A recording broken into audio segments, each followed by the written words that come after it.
আপোনালোকে এতিয়া অনুমান কৰিব পাৰিছে আমাৰ দিনতহে অসমখন সুৰক্ষিত আছিল। সুৰক্ষিত? সুৰক্ষিত? পুৱাই পুৱাই কিবা খাই আহিলি নেকি? তহঁতে অসমখনক অশান্তিময় কৰি ৰাখিছিলি।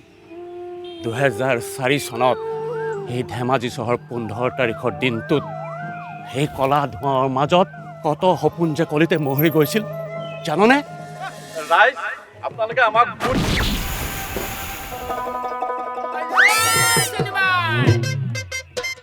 দেখিছে ভাইসকল, মইতো ভাবিছিলো কিবা এটা অঘটন ঘটিলেই নেকি। ঐ তহঁতৰ এতিয়া সেই চৰকাৰ নাই নহয় যে তহঁতি সেই গণেশগুৰি বোম ব্লাষ্টৰ শব্দ শুনা পাবি।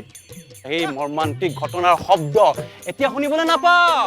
আপোনালোকে আমাক ভোট দিয়ক, আমি অসমত শান্তি আৰু প্ৰগতি আনিম।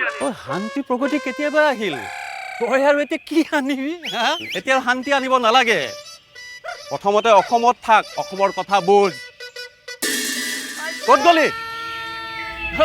পূৰ্বৰ চৰকাৰৰ সেই অভিশপ্ত দিনবোৰ মনত ৰাখিছে অসমে।